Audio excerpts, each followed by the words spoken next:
김영곤입니다.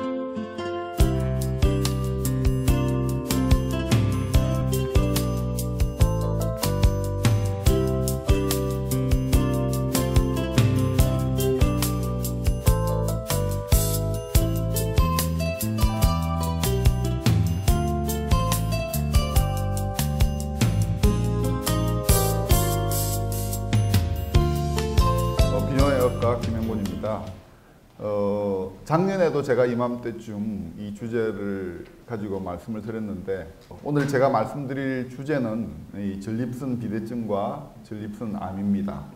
이 전립선은 남자한테만 있습니다. 여자분들은 없죠. 이게 이제 이 그림을 보시면은 방광이 있고 이 소변 나오는 소변 요도가 있습니다. 이 방광 바로 밑에서 요도를 감싸고 있습니다. 이게 이제 굉장히 중요한 역할을 하는 것은 우리 몸의 정액의 한 3분의 1을 만들어내면서 이게 없으면은 임신을 할 수가 없습니다. 아기를 가질 수 없습니다. 그래서 굉장히 남자한테 중요한 역할을 하는 것이고, 보통 밤톨 정도의 크기로 한 20g 정도라고 우리 이야기를 합니다. 이런 전립선에서는 여러 가지 종류의 병들이 생길 수가 있습니다. 지금 말씀드리는 전립선 비대증, 전립선암, 그리고 전립선염, 이런 게 보통 이 세 가지가 가장 우리가 흔하게 볼 수가 있고 많이 환자분들이 생깁니다. 그래서 오늘은 그 중에서도 중요한 전립선 비대증과 전립선암에 대해서 말씀을 드리도록 하겠습니다. 먼저 전립선 비대증에 대해서 한번 말씀을 드립니다. 전립선 비대증이란 금방 말씀드린 전립선이 나이가 들수록 점점 커집니다.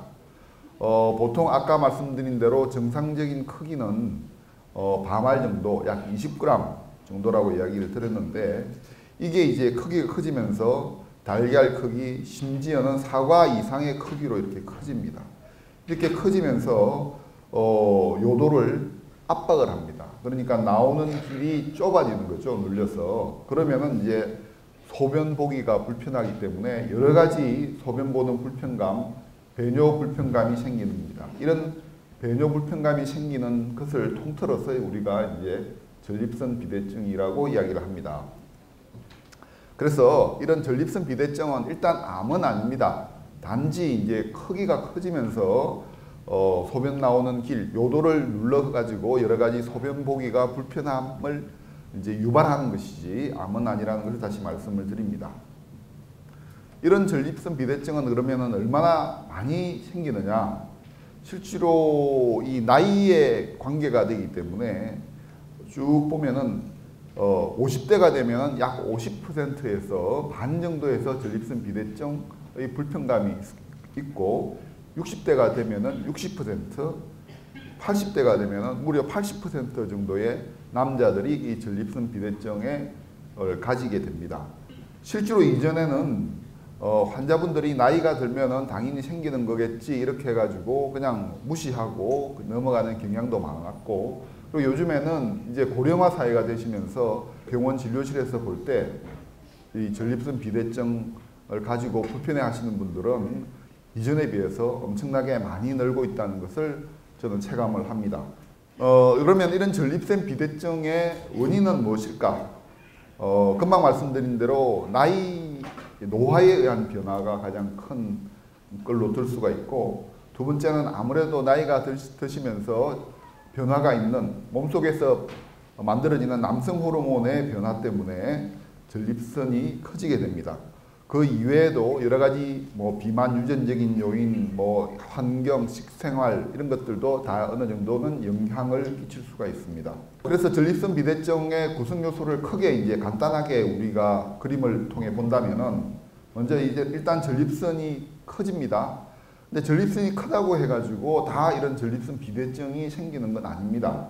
이런 전립선 비대가 있으면서 요도를 막아서 여러 가지 소변 보는 불편감이 생기는 요 세 개가 다 있어야 우리가 전립선 비대증이라고 진단을 합니다.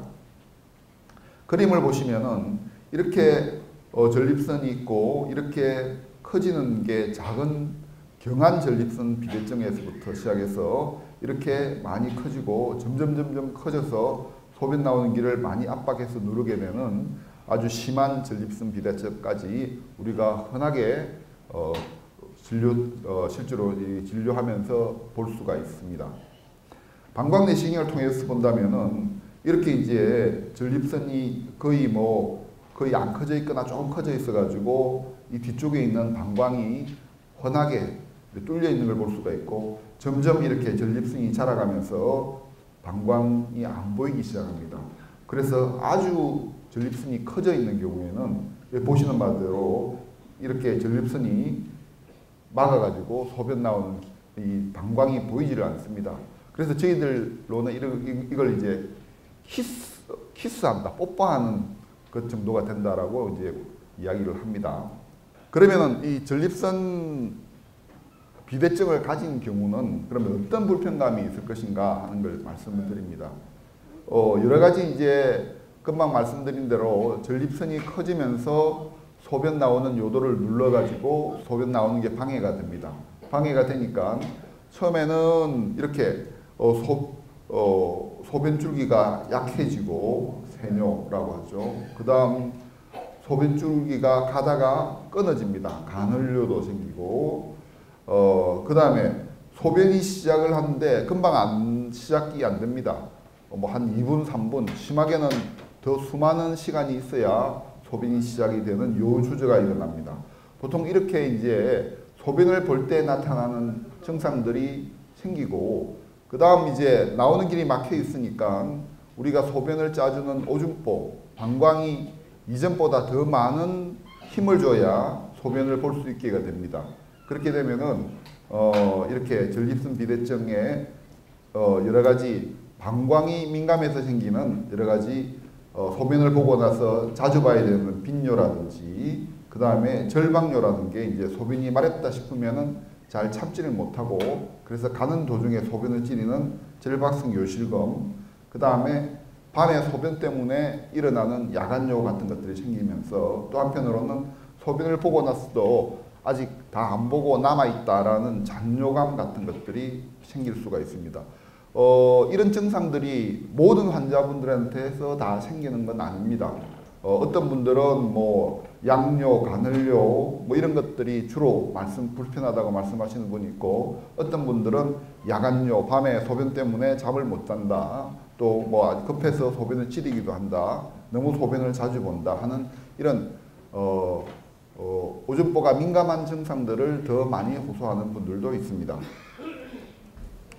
그러면은 우리가 이제 전립선 비대증을 어떻게 진단할 것인가? 일단 환자분들이 이런 배뇨 불편감을 가지고 이제 병원에 오시면은 여러 가지 방법을 이용해서 이 전립선 비대증을 진단을 합니다. 일단 뭐 문진이죠. 환자분이 어디가 불편하신가 하는 걸 물어보는 문진이 가장 먼저 이루어집니다. 그 다음 조금 이따 말씀드릴 설문지 작성, 그리고 다음에 여러 가지 검사들을 필요한 분한테 시행을 합니다. 이런 이제 국제 전립선 점수표라고 있습니다. 여기 보면은 평소 소변을 볼 때 다 보았는데 소변이 남아있는 것 같이 느끼는 경우가 있습니까? 소변을 2시간 이내에 보는 경우가 있습니까? 소변줄기가 끊어지는 경우가 있습니까? 뭐 많이 가늘고 약하다고 하십니까? 뭐 이렇게 이게 자가 진단할 수 있는 설문지를 드립니다. 그렇게 해서 이렇게 이제 표시를 하거든요. 표시를 하면은 이 점수가 높을수록 이제 소변 보기가 불편하다라고 우리가 판단을 할 수가 있습니다. 그 이외에 이제 우리가 특수한 검사로서 할 수 있는 게 이제 직장 수지 검사, 요속 검사, 소변 검사, 뭐 여러 가지 이런 잔뇨 검사, 그리고 PSA 초음파 조직 검사, 방광 내시경 검사 같은 걸 합니다. 먼저 직장 수지 검사는 이제 손으로 항문을 통해서 전립선을 만지면서 어느 정도 커져 있다 하는 걸 먼저 알 수가 있고, 요게 이제 전립선암하고 우리가 구분할 수 있는 데 중요한 방법이 됩니다.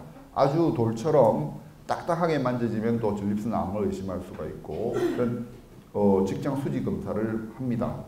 그 다음 이제 요속 검사를 하는데, 소변을 참고 오셔서 소변을 보라 그러면은 요런 데서 이제 소변을 봅니다. 그러면 이렇게 이제 요속 그래프가 나오는데, 이 그래프를 보면은 정상적인 건 이렇게 아주 소변 속도가 높이 올라가지만은 전립선 비대증이 있어가지고 소변 나오는 길이 눌려 있는 분들은 이렇게 아주 낮게 속도가 낮게 나옵니다. 그렇으니까 요의 속도가 떨어져 있는 게 객관적으로 보입니다.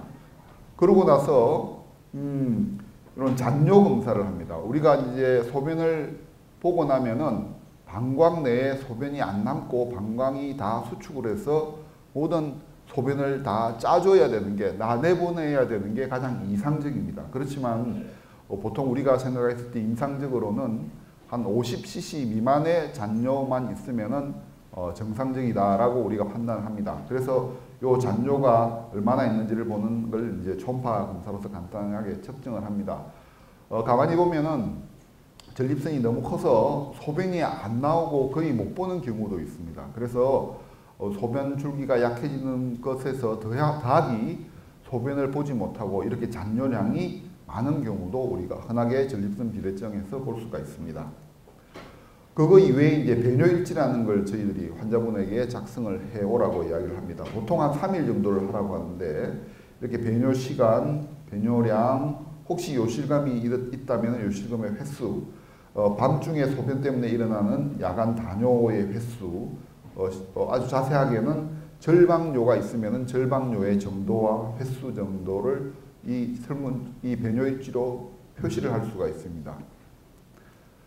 그리고 이제 초음파를 하죠. 초음파를 해서 이 직장을 통해서 초음파를 하면은 이 전립선에 대해서 초음파를 합니다.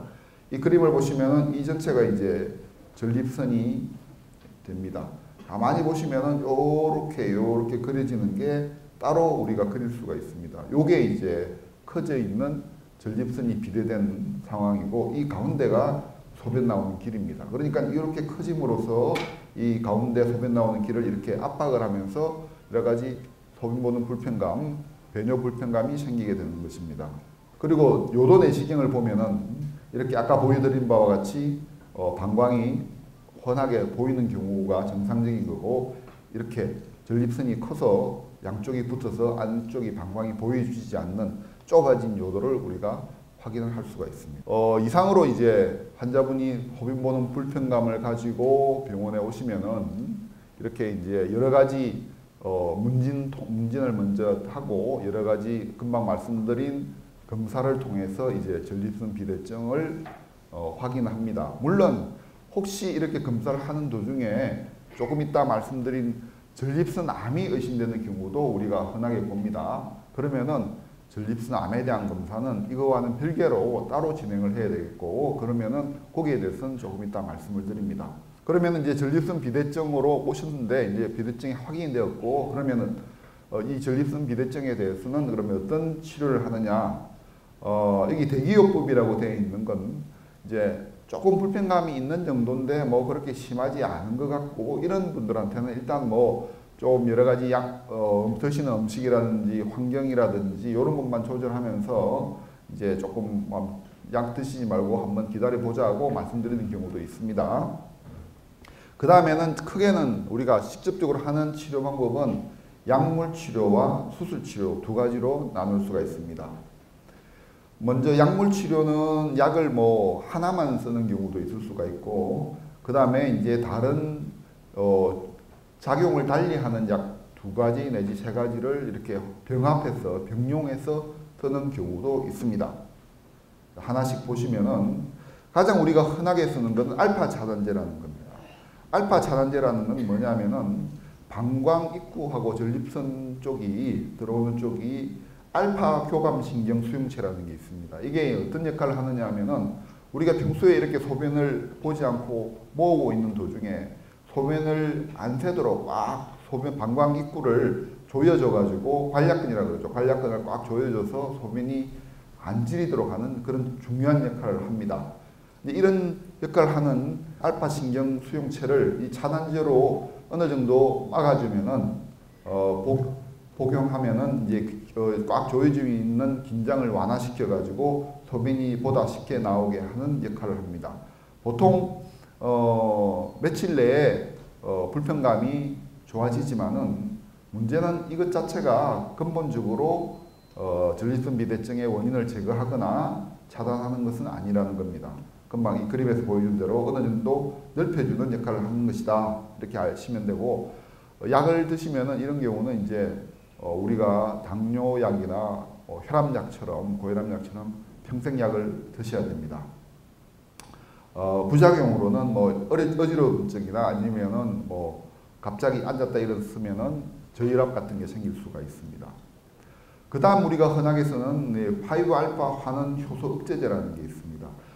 처음에 제가 말씀드린 대로 전립선 비대증이 생기는 원인 중에 하나가 남성 호르몬의 변화라고 그랬습니다. 그래서 남성 호르몬의 변화가 이런 남성 호르몬이 변화가 일어나는 걸 이 5알파 환원 효소 때문에 일어나는데, 이런 5알파 환원 효소를 억제하는 억제제를 먹으면은 전립선 크기가 아주 우리가 긍정적으로 봤을 때는 줄여주는 효과가 있지만은 실제로는 이제 더 커지지 않도록 하는 역할이 주다라고 말씀을 드릴 수 있습니다. 그렇지만은 나중에 장기적으로 보면은 결국에는 전립선은 조금씩 커지는 게 보통의 여러분들의 그 전립선의 이제 자연적인 경로라고 보시면 됩니다. 이런 5알파 환원 효소 억제제들이 전립선 수술의 위험도나 아니면 급성요폐, 소변이 안 나오는 급성요폐 여러 가지 합병증을 줄여주는 효과가 있습니다. 그래서 만일에 전립선이 많이 크고 그 다음에 소변 보는 불편감이 심한 분들은 이런 알파 차단제와 5알파 환원 효소 억제제를 같이 먹는 경우를 우리가 흔하게 볼 수가 있습니다. 지금까지 말씀드린 거는 이제 전립선 비대증을 우리가 흔하게 치료하는 약물 치료에 대해서 말씀을 드립니다. 이전에 이런 약물 치료는 실제로는 90년대 중반부터 널리 사용되기 시작했습니다. 약 20년 조금 더 되기 20년 전부터 사용을 했고요. 그 이전에는 이 약물 치료라는 게 치료제라는 게 없었습니다. 그래서 그 전에는 전립선 비대증에 의해서 여러 가지 변뇨 불편감이 생기면은 대부분 수술적인 치료를 했습니다. 그렇지만은 요즘에는 약물 치료, 이 약물들이 굉장히 좋은 약물들이 나오면서 이전에 비해서 한 70에서 80%는 약물 치료를 하는 쪽으로 가고 한 20에서 30%는 수술적인 치료로 남습니다.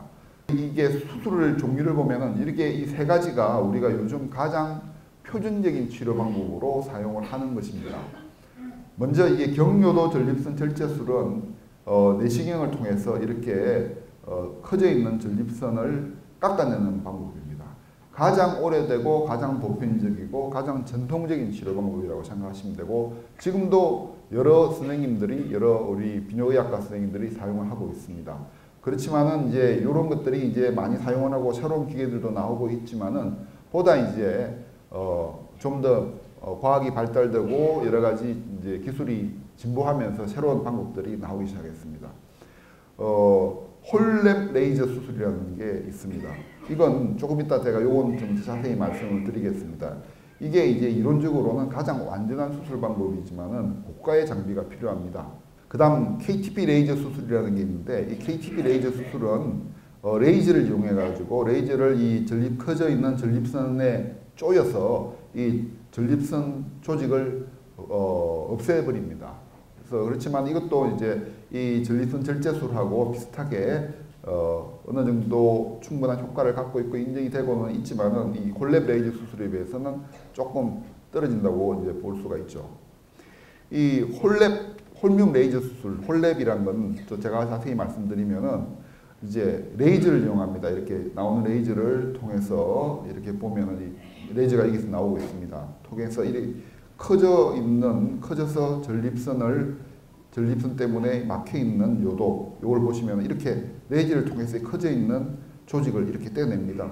한쪽 떼내고 한쪽 떼내고. 그러면 어떻게 됩니까? 이렇게 전립선이 거의 이상적으로 커져서 막고 있는 부분을 완전히 떼낼 수 있는 방법입니다. 그래서 이 수술 방법은 이전에 우리가 이제 전립선이 너무 커서 개복 수술을 해야 되는 경우와 똑같은 아주 좋은 효과를 갖고 있습니다. 그렇지만 아까 말씀드린 대로 이 홈뮴 레이저 자체가 굉장히 비쌉니다.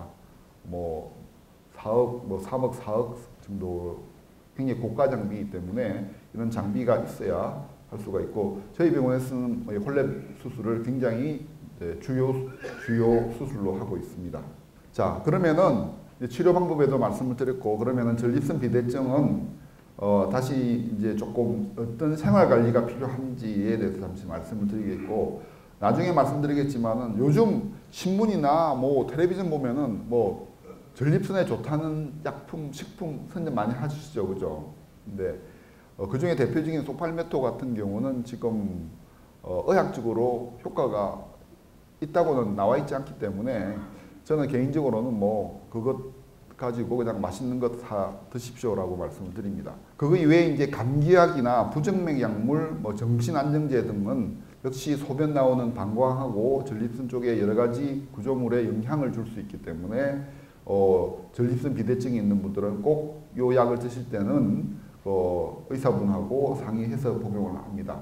그 이외에 정기적인 건강 체크는 중요한 전립선 비대증뿐만 아니라 몸 전신 상태에서도 중요한 역할을 할 수가 있습니다. 따라서 정리를 해드리면은 이제 전립선 비대증은 진행성 질환이다. 나이가 드시면서 이제 초기 평가가 있고 그런 어느 정도 불편함과 어느 정도 합병증이나 후유증에 따라 가지고 어떤 식으로 치료를 할지를 정할 수가 있고 치료 방법에는 크게 이런 약물 치료와 수술적 치료가 있습니다. 그래서 수술적 치료는 아까 말씀드린 대로 전통적인 경료도 절제술이 아직도 널리 사용되고 있지만은 새로운 방법인 홀랩 수술, 홀뮴 레이저를 이용한 수술이 요즘에는 대세를 이루고 있다라는 것으로 이제 정리를 해드리겠습니다. 이어서 이제 전립선 암에 대해서 말씀을 드립니다. 전립선 암은 같이 전립선에 생기지만은 완전히 다른 거죠. 전립선 비대증은 전립선이 커져서 소변 나오는 길 요도를 눌러서 여러 가지 불편감이 생기는 것이고 이건 다른 암과 마찬가지로 전립선에 생기는 암을 이야기합니다. 대부분 50세 이후에 발생을 하고 나이가 드시면서 점점 발생 빈도가 늘어나는 것은 사실입니다. 그래서 노령 인구의 증가로 이런 전립선 암이 정말 많이 늘어나고 있습니다. 저희 병원 저도 이 전립선암 수술이 이전에 비해서 점점 많이 늘어가는 것을 현실적으로 많이 느끼고 있습니다. 실제로 전립선암은 우리나라에서는 이제 남성암에서 약 5위의 발생률을 가지고 있다고 이제 알려져 있습니다. 2015년 통계입니다. 그렇지만은 증가율은 거의 1위, 2위를 지금 다투고 있고 국내에서도 굉장히 급격하게 증가를 하고 있습니다.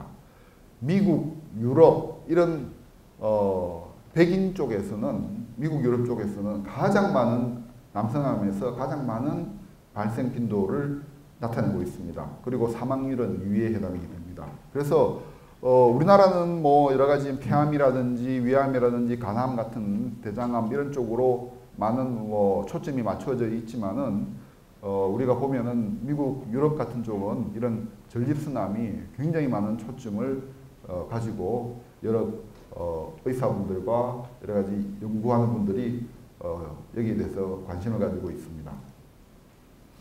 이 전립선암의 발생은 다른 암과 마찬가지로 암의 정확한 원인은 모릅니다. 그렇지만은 가족력은 확실히 있습니다.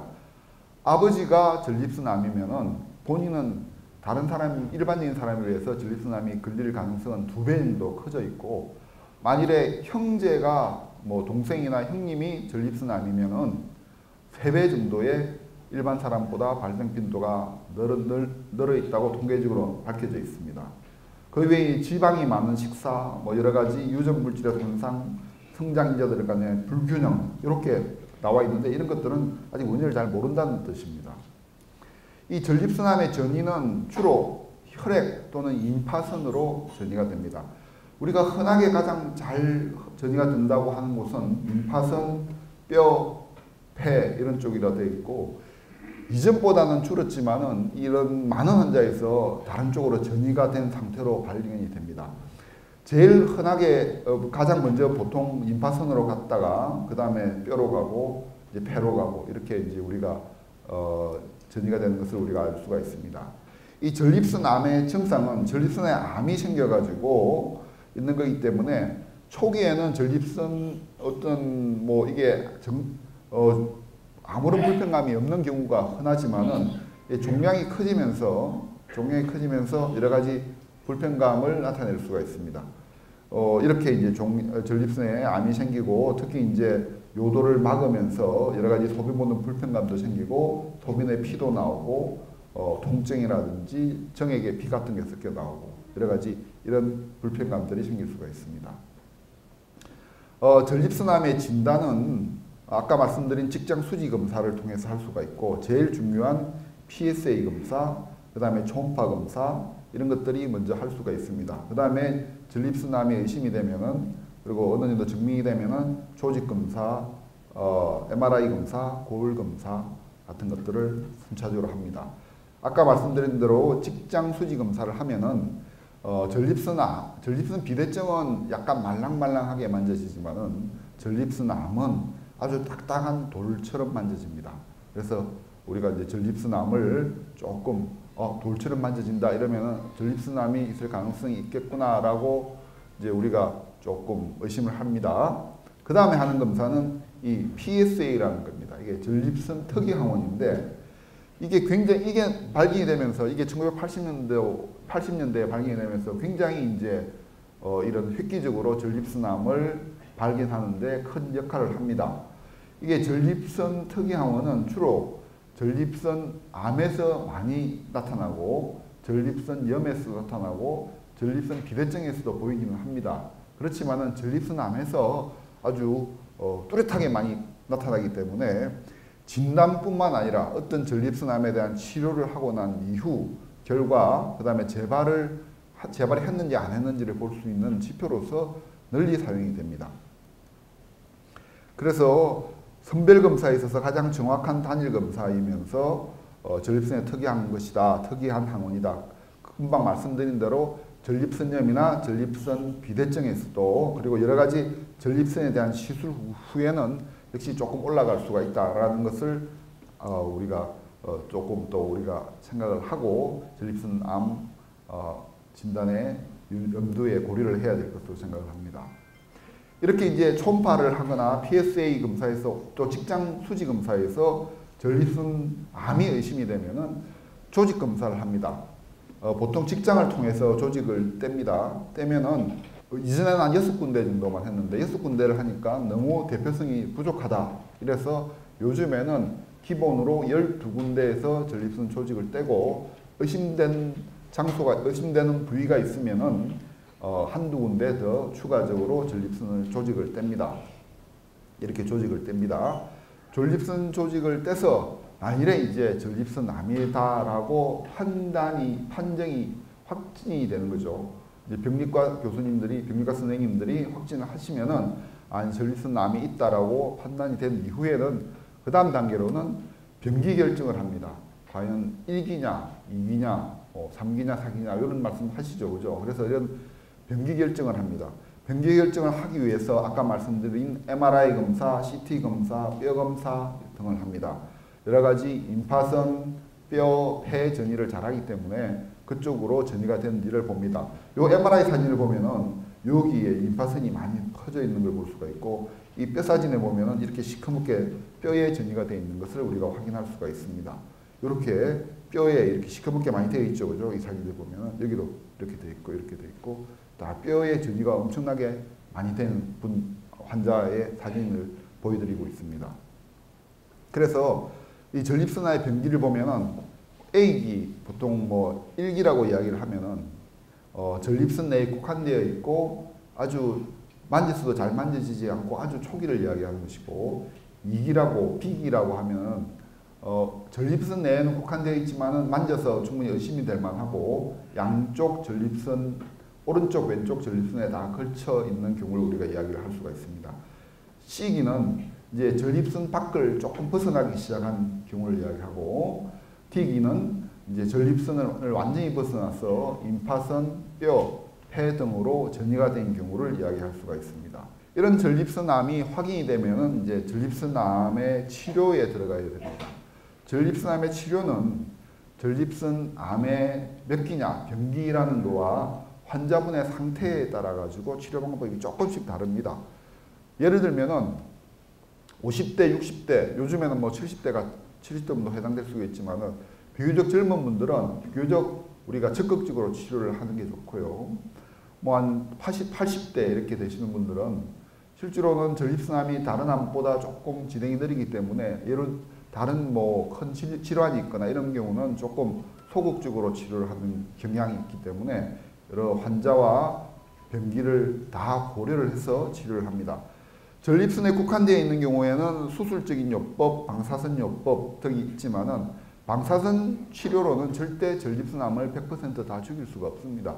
그래서 이전에는 우리가 수명이 그렇게 많지 않을 때는 수술을 하다 전립선 방사선 치료를 하시나 나중에 한 10년쯤 지나면은 5년 정도까지는 별 차이가 없기 때문에 어느 정도 같이 적용을 하자고 했지만은 요즘에는 10년, 15년, 20년을 더 사시기 때문에 10년 정도 지나가면은 이 방사선 치료와 수술적인 치료 후에 생존율이 차이가 나기 시작합니다. 따라서 근치적인 수술법이 완치를 기대할 수 있는 가장 확실한 치료 방법이라고 볼 수가 있습니다. 전립선을 벗어난 경우 3기, C기와 D기가 있는 경우에는 일단 이 남성 호르몬이 전립선암의 발생에 중요한 역할을 하기 때문에 남성 호르몬을 차단하는 호르몬 치료를 합니다. 그리고 최근에는 전립선 자체를 떼내는 적극적인 치료 자체도 지금 수술도 같이 하는 것이 생존율을 높이는데 훨씬 효과적이라는 게 계속 발표가 되면서 비교적 전립선 자체를 벗어난 경우에도 이런 수술적인 치료를 같이 병합하기도 합니다. 자, 먼저 이제 근치적 전립선 절제술을 보면은 원칙적으로는 전립선 밖으로 나가지 않았기 때문에 전립선을 완전히 떼어내는 것으로서 전립선 암을 완치적으로 치료할 수 있다는 걸 이야기를 할 수가 있습니다. 근치적 전립선 절제술에는 크게 이제 개복 수술을 하는 방법이 있고, 이제 금방 우리 시작하기 전에 혹시 안내하는 이렇게 동영상을 보셨는지 모르겠지만 로봇 수술이 있습니다. 근치적 전립선 절제술은 여기 보여주시는 그림대로 전립선과 정낭, 이 전립선과 정낭을 다 떼어내고 다시 방광과 요도를 연결시켜서 이렇게 하는 것이 전립선 절제술의 기본적인 수술 방법입니다. 따라서 수술을 하고 나면은 이 전립선과 정낭을 다 떼고 나면은 나중에 수술 후에는 이렇게 방광과 요도가 바로 연결되는 걸 우리가 볼 수가 있습니다. 요즘 이제 저희 병원에서도 이제 최근 최신 로봇 수술이 들어왔지만은 이 다빈치를 로봇을 통한 전립선 수술이 개복 수술보다는 여러 가지 장점이 있습니다. 물론 암에 대한 치료 성적은 두 분간의 차이가 없다고 알려져 있습니다. 다빈치 로봇 수술은 이제 여러 가지 통증이나 출혈을 감소시키고 수술 후에 합병증의 발병률도 감소시킵니다. 그리고 여러 가지 입원 기간 단축이라든지 조기 일상 복귀라는 여러 가지 장점이 있기 때문에 이렇게 사용을 합니다. 지금 비교해서 보시면은 개복 수술은 이렇게 보통 이제 하복부를 개복을 해서 우리가 이제 열어서 전립선 아까 금방 보여드렸던 전립선과 정낭을 떼어내고, 로봇 수술은 이렇게 몸속에 몇 군데 이렇게 구멍을 뚫습니다. 구멍을 뚫어가지고 이제 합니다.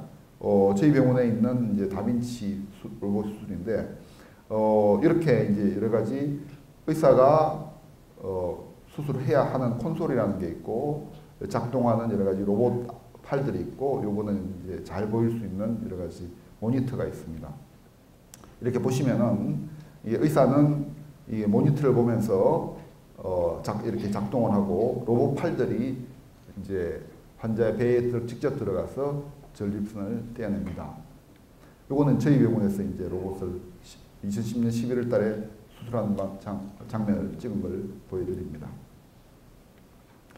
이 전립선암의 수술 후 생존율은 다른 암에 비해 가지고 비교적 조금 좋은 쪽으로 되어 있습니다. 그렇지만은 암의 종류에 따라서 분화도가 좋은 암, 쉽게 말해 성질이 좋은 암은 아무래도 생존율이 좋고 분화도가 나쁜 암은 생존율이 조금 떨어지게 됩니다. 호르몬 치료법은 금방 말씀드린 대로 전립선암이 다른 쪽으로 전이가 되어 있는 경우에 이제 남성 호르몬을 차단하는 그런 호르몬 치료법입니다. 이렇게 해서 암세포의 성장을 일시적으로 억제를 할 수가 있지만은 문제는 모든 암들이 이 호르몬 치료에 잘 다 듣는 게 아닙니다. 일부 암들은 이 호르몬 치료에 이제 안 듣는 암으로 바뀌면서 돌연변이로 바뀌면서 이제 다시 자라나기 시작합니다. 그렇게 되면서 어느 순간에는 호르몬 치료에 듣지 않는 요즘 의학적으로 거세 저항성 전립선암이라고 그러는데 그런 것들이 생기면서 다시 진행을 하기 시작합니다. 그러면은 그 이후에 이제 항암 치료라든지 아니면은 다른 약물 치료 등이 추가적으로 이제 저희들이 이제 환자분한테 드리는데 환자분에 따라 가지고 그 추가적인 치료도 꽤 많은 생존 기간을 늘릴 수 있다고 이제 발표되고 있습니다.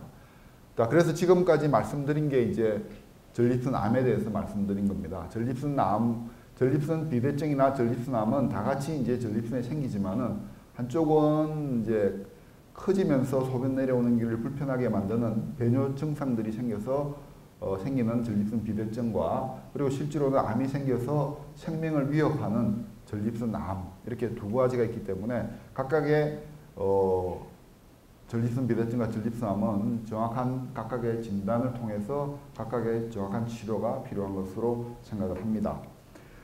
가장 많이 물어보시는 것들 중에서 이제 제가 대표적으로 이렇게 슬라이드를 만들었습니다. 첫 번째, 전립선 비대증이 있으면 전립선암으로 진행되나요? 다시 말씀드리지만 아닙니다. 전립선 비대증하고 전립선암은 완전히 별개입니다. 별개인데 이제 나오는 길을 전립선암도 막을 수가 있기 때문에 어쨌든 그러면은 방광 출구 폐색이 일어나기 때문에 여러 가지 소변 보는 불편감은 같이 생길 수가 있지만은 한쪽은 암이고 한쪽은 양성 질환이라고 생각하시면 됩니다. 두 번째도 마찬가지죠. 그래서 요도를 막아서 생기는 불편감은 비슷하게 생길 수 있기 때문에 증상은 차이가 없을 수도 있습니다. 남성 기능하고는 그러면 어떻게 차이가 있느냐 하면은 실제로는 전립선 비대증이 있는 분들은 발기부전 남성 기능도 기능 부전도 같이 오는 경우가 흔하다고 되어 있고 그래서 전립선 비대증이 있는 분들은 이 발기부전에 대한 치료도 필요하다면 같이 받는 게 좋다고 알려져 있습니다. 아까 말씀드린 특이항원 검사로 전립선 비대를 진단할 수는 없습니다. 전립선 비대는 전립선 암일 PSA는 전립선 암일 때도 올라갈 수가 있고 전립선 비대일 때도 올라갈 수 있고 단 전립선 암일 때는 특이하게 많이 올라갑니다. 여기 보면은 보통 이제 4.0이라고 이야기를 하지만 나이에 대한 보정이 있습니다. 젊은 나이일수록 2.0 정도로 낮게 잡고 나이가 60대 정도는 3.0, 3.5 정도로 이렇게 잡고 있기 때문에 나이에 대한 보정은 이제 개개인마다 조금 다르게 우리가 볼 수가 있습니다. 전립선 비대증의 치료에서 전립선 비대증에서 온열요법은 도움이 되나요? 온열 치료 우리가 이야기하는 좌욕, 온수 좌욕 같은 경우는 회음부 쪽에 있는 여러 가지 근육이나 여러 가지 문제를 풀어주기 때문에 전립선 비대증, 전립선염이 있는 분들한테는 모두 다 도움이 됩니다. 그래서 특히 겨울 같은 경우는 근육이 심하게 수축되어 있는 경우에는 생각 외로 반신욕이나 좌욕이 많이 도움이 될 수가 있습니다. 약물 치료는 언제까지 해야 되느냐 하면은 제가 아까 말씀드렸듯이 일시적으로 늘려주는 효과를 가지고 있기 때문에 이건 뭐 약을 안 먹으면 효과가 없어집니다. 따라서 계속적으로 약물 치료는 해야 된다라고 생각을 하셔야 되겠고 마지막으로 말씀드린 소팔메토 같은 경우가 선전을 많이 하지만은 의학적으로 이거는 효과 있다고 증명되지가 않은 거기 때문에 초기에 말씀드린 대로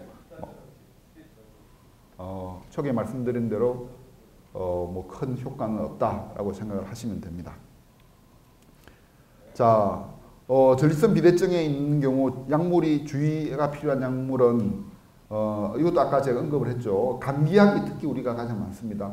감기약, 항히스타민제, 가려움증에 쓰는 약들은 방광 출구를 이렇게 쪼이는 그런 역할을 하기 때문에 그리고 천식이 있는 분들은 흡입용 기관지 확장제 같은 경우도 방광 입구를 쪼이는 역할을 하기 때문에 이런 약을 드시는 분들은 전립선 비대증이 있으면 더 소변 불편감이 더 많이 호소를 할 수가 있습니다. 따라서 이런 약물을 드시는 분들은 꼭 담당 의사 선생님하고 의논을 하시고 드시기 바랍니다.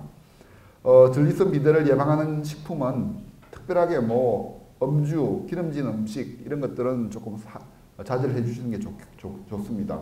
콩이나 토마토 등은 도움이 되는 것으로 알려져 있습니다. 물론 뭐 치료제는 아니고 도움이 되는 약물로 알려져 있습니다.